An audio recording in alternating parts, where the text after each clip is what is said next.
야, 여러분 안녕하십니까? 이번 시간에는요, 허브 앤 스포크, 그 다음에 포인트 투 포인트가 무엇인지 한번 같이 알아보도록 하겠습니다. 그러면 이 용어는 그 항공의 운송 분야에서 많이 사용되기는 하는데, 우리 항공에 종사하시는 분들이라면 허브 앤 스포크, 포인트 투 포인트, 이거 뭔 내용인지 잘 아셔야 돼요. 실제 이 같은 용어들이 최근에 많이 등장하고 있어요. 그러면 허브 앤 스포크 이게 뭐냐? 이거부터 말해봐요. 용어의 정의부터 한번 볼까요? 그러면 허브 앤 스포크 이것을 그 연상할 수 있는 것은 뭐냐면 자전거 있잖아요. 자전거 바퀴 있잖아요. 자전거 바퀴 연상을 해보세요. 자전거 바퀴의 중앙에 있잖아요. 중앙에 하나. 중앙에 있는 부분이 허브입니다. 허브. 그 허브라고 그래요. 그리고 우리가 그 테두리 퇴에 쇠퇴에 연결된 부분 각 살이라고 있잖아요. 바퀴 살. 예? 바퀴 살을 이것이 스포크가 되는 거예요. 스포크. 예. 그래서 허브 앤 스포크 이렇게 얘기를 합니다. 그러면 이것을 우리말로 적절한 옮길 수 있는 용어가 없어요. 그래서 그대로 요새는 뭐 글로벌 시대니까 허브 앤 스포크 그대로 표기를 하시면 돼요. 이렇게 허브 앤 스포크, 허브와 스포크 또는 허브 앤 스포크 그대로 하시면 되고 그러면 포인트 투 포인트 이거 뭐냐? 그렇죠. 이거는 뭐 쉽게 여러분들 알 수 있겠죠. 지점에서 지점이에요. 지점에서 지점, 지점 대 지점 이렇게 얘기합니다. 예? 지점 대 지점, 포인트 포인트 이렇게 하셔도 되는데 원어 그대로 해도 되고 지점 대 지점 이렇게 하시면 됩니다. 이건 뭡니까? 이거는 가장 쉬운 방법. 내가 원하는 지점, 어느 한 지점에서 그 원하는 지점까지 그냥 다이렉트로 가는 거예요. 물론 뭐 어느 경유해서 갈 수도 있겠고 직접 가는 게 가장 많겠죠. 다이렉트로 가는 직항로가 포인트 투 포인트입니다. 그런데 최근에 허브 앤 스포크 개념은 뭐 이제 전통적으로 가장 많이 사용되어 왔던 개념이기 때문에 그 불편함이 없는데 최근에 이제 항공기 성능이 많이 좋아졌어요. 어떤 성능이 좋아졌냐? 즉 이륙 착륙 거리가 많이 짧아졌어요. 이착륙 거리가. 그리고 전기 자동차, 전기 항공기가 등장을 하면서 앞으로 미래에는 뭐냐? 수직. 그러죠? 앞에서 제가 설명을 드렸죠. 수직 이착륙 항공기, 뭐 헬리콥터 말고요. 수직 이착륙 비행기들이, 항공기들이 많이 등장할 걸로 예상을 합니다. 그러죠? 그렇다면, 허브 앤 스포크 방식보다는 요새는 최근에는 포인트 투 포인트 방식이 자꾸 떠오르게 되는 거예요. 왜? 그만큼 수요에 응할 수 있는 이런 운송 방법이라면 더 이익이 될 수 있으니까 항공사에서는 이익이 될 수 있으니까 포인트 투 포인트 방식이 최근에는 많이 거론되고 있습니다. 이런 방식을 여러분들이 좀 염두에 두시라는 거예요. 자, 여기에 이 그림을 지금 제가 좀 발췌를 해놨는데 한번 보세요. 이게 뭐 많이 계속 몇 년 동안 한 게 아니고 하루입니다. 하루에 이 항공기가 운항하는 것을 이게 딱 그래픽으로 그려놓은 거예요. 어마어마하죠? 이런 이건데 한번 보세요. 제일 왼쪽이 어느 쪽 될까요, 여기가? 아이고, 어마어마하죠? 항공사가 움직이는 게. 여기에도 물론 그 허브 공항이 있어요. 허브 공항이 있지만 그 허브 공항을 잇는 또 수많은 공항이 있어요, 이렇게. 허브와 허브를 잇는 수많은 공항. 이게 포인트고. 허브 앤 스포크 방식인데, 자, 여기가 미국과 캐나다 쪽입니다. 그렇죠? 그 다음에 여기, 이렇게 된 게 돼. 핑크색으로 나와 있는 것은, 요 부분은 유럽이에요, 유럽. 유럽도 항공 노선이 엄청나다는 걸 알 수 있겠죠. 유럽. 그 다음에 이제 이 밑에가, 대략적으로 이제 한 중동 지역이 되겠죠. 중동이고, 그 다음에 동남아 지역입니다. 그 다음에 이제 요 부분인데, 요 부분. 자, 요 부분이 어디입니까? 동북아죠, 이제 동북아. 동북아 쪽인데 어디하고 지금 싸우고 있습니까? 우리가 동북아에서 이제 허브공항을 지금 경쟁을 하고 있어요. 3국이. 그렇죠? 우리나라. 그 다음에 일본, 중국. 서로 이 허브공항을 차지하기 위한 치열한 경쟁이 지금 벌어지고 있는 겁니다. 만약 이런 데서 그 뒤지게 된다고 하면은 굉장한 적자를 볼 수밖에 없어요. 그 항공사에서는. 그건 국가적 위기도 잘못하면 초래할 수도 있거든요. 그렇기 때문에 어떠한 방식으로든 이 허브 공항을 허브 공항으로 유치하기 위한 굉장한 노력을 하고 있어요. 국가적인 차원에서도 지원을 하고 있어요. 그런데 이 허브 공항을 그 전에는 우리가 인천공항 전에는 뭐 김포공항이 있었는데 그렇죠? 김포공항 가지고 일본의 간사이 공항, 일본의 간사이 공항이 있거든요. 간사이 공항이 사실 허브 공항 역할을 했어요. 왜냐하면 여기서 태평양에서 바로 넘어오는 그 국가잖아요.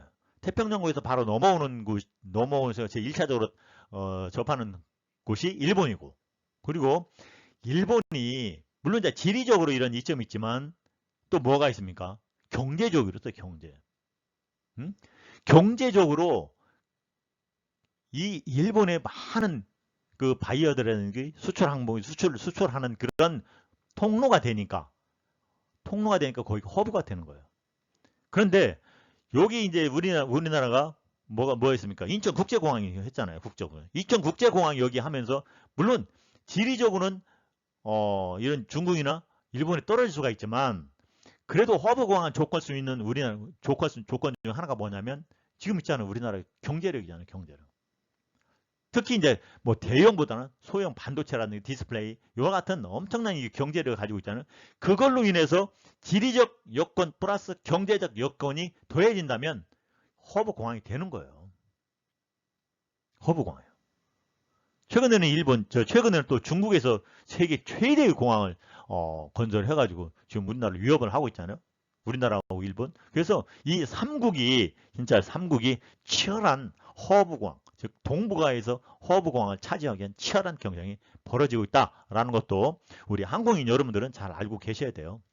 그래서 항공 인력도 그만큼 우수해야 또 뭐 우리가 유치할 수가 있고 허브공항을 역할을 그 지위를 계속 유지할 수가 있다. 자, 여기까지 하고요. 그러면 참고적으로 이 항공기가 일일 하루에 얼마만큼 운항하는가, 얼마만큼 하는가 이런 것도 여러분들 좀 궁금하지 않으세요?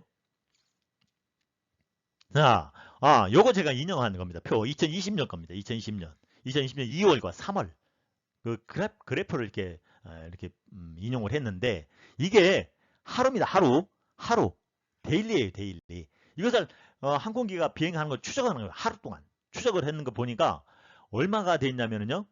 한 하루에 최근에 평균 한 20만 건, 20만 많을 때는 피크는 20만 건, 20만 건에다가 15만 건, 그죠? 15만에 20만 건이란 말이에요. 그렇게 찍었었어요. 그렇게 교통량이 됐었는데 추적이 됐는데 근데 어느 순간 이게 떨어지기 시작했죠. 급락을 하고 있어요. 급락이라고 이렇게 급락이라고 표현을 해야 되겠죠. 지금 뭐 7만 뭐 4천 이렇게 돼 있는데 이거 왜 그럴까요? 그렇죠. 코로나 때문에 코로나 때문에 이렇게 급락을 했습니다. 그래서 지난 시간에 얘기했듯이 이것이 지금 조금씩 극복이 되고 있고 이제 뭐 이제 준비를 하고 있는데 하루 빨리 2023년으로 지금 우리는 예측을 하고 있는데 좀 더 빨리 이것이 극복이 돼서 많은 항공인들이 좀 취업도 하고 뭐 이랬으면 좋겠어요. 바라는 희망이겠죠. 모두가. 자, 이와 같은 내용을 여러분들 바탕에 두고 기본에 두고 좀 더 세부적인 내용을 알아보도록 합시다.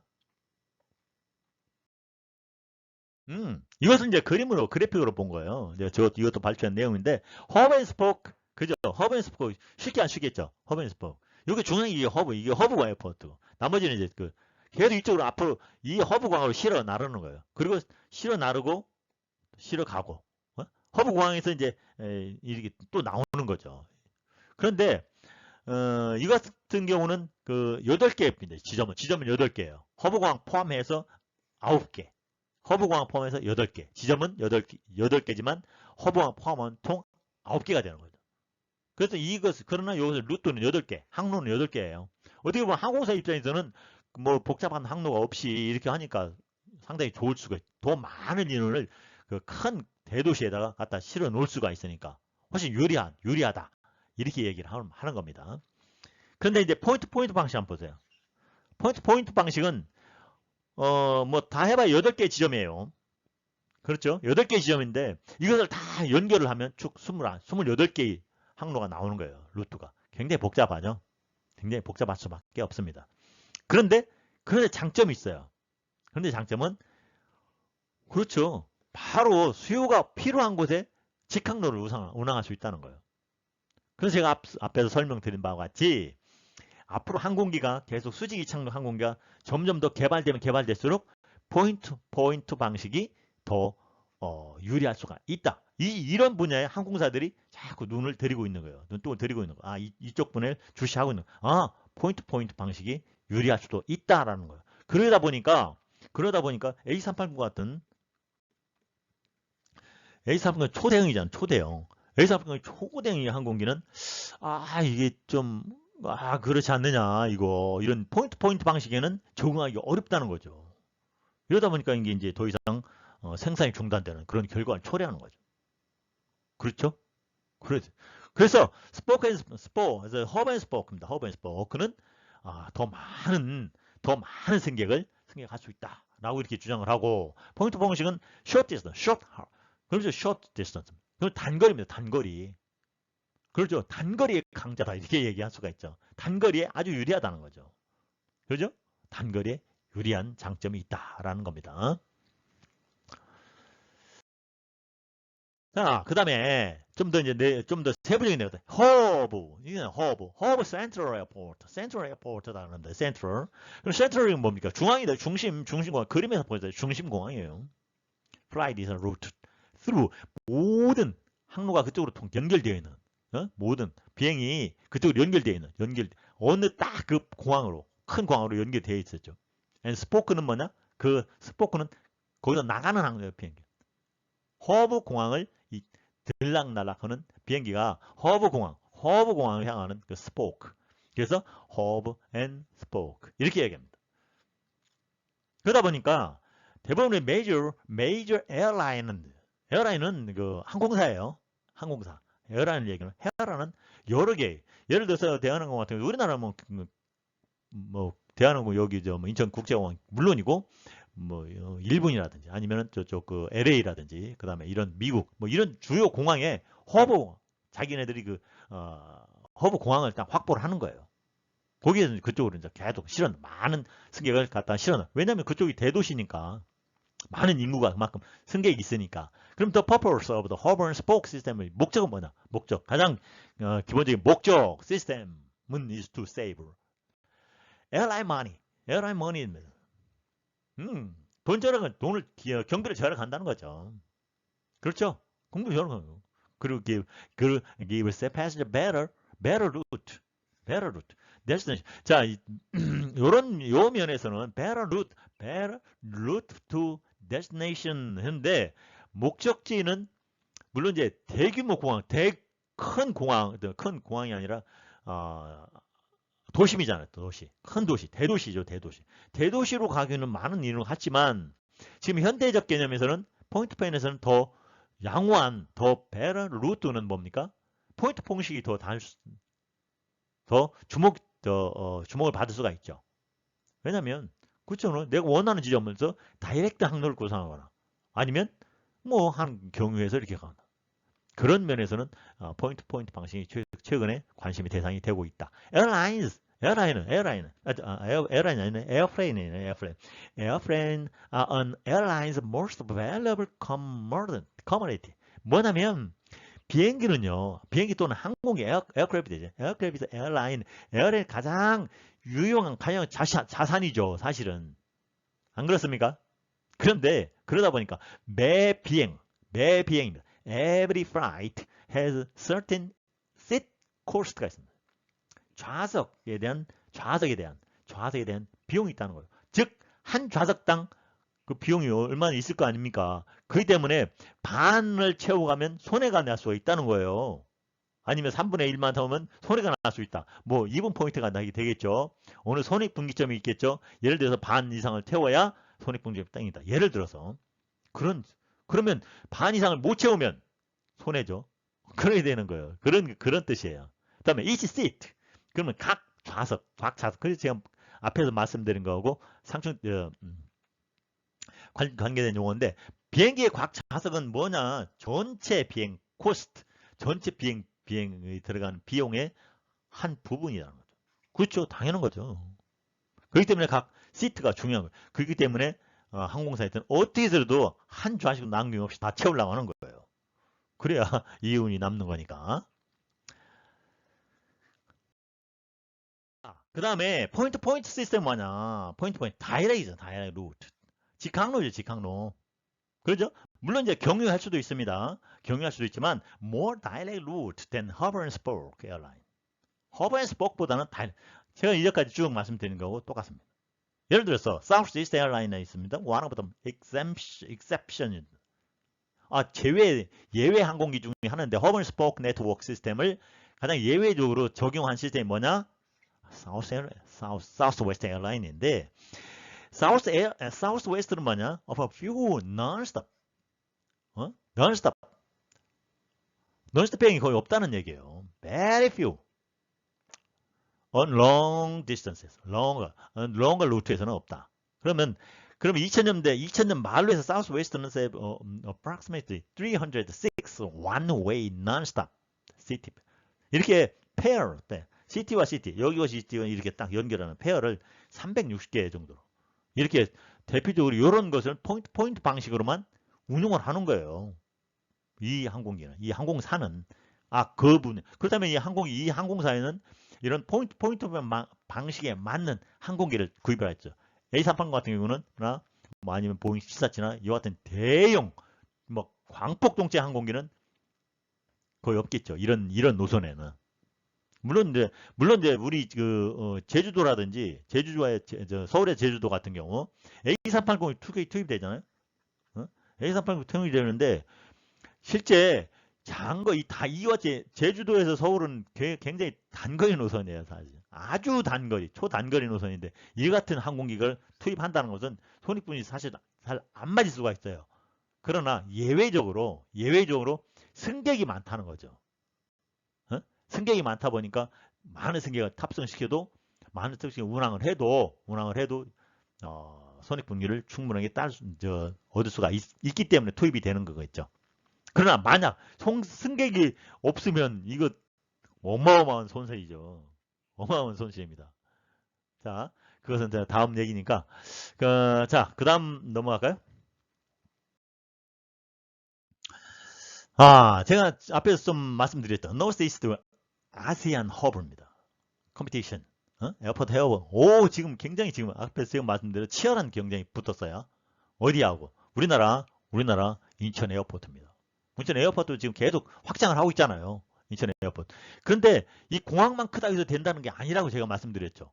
또 위치상으로 이렇게 좋은 것도 물론 유리하지만 그보다 더 많은 승객을 유치하고 화물을 막 운송할 수 있는 경제력만 따라주면, 경제력만 이렇게 한다면 이거 허브공항 하는 것도 지키는 거, 허브공항의 지위를 유지하는 것도 가능하다는 거죠. 경쟁력이 있다는 거죠. 그다음 간사이공항 여러분들 많이 알려져. 이건 그 전에 일본이 경제력 호환을 누리고 또 위치적으로도 이와 같은 좋은 허브공항 지위를 유지했었어요. 최근에는 베이징에서 다싱이죠. 다싱 인터내셔널 에어포트. 세계 최대 규모라고 그래요. 이게 세계 최대 규모. 세계 최대 규모. 베이징에 이와 같은 곳을 건설을 해서 지금 이제 요 공항을 중심으로 중국이 완전 허브 공항을 지금 노리고 있는 거예요. 모든 걸 다 흡수하겠다.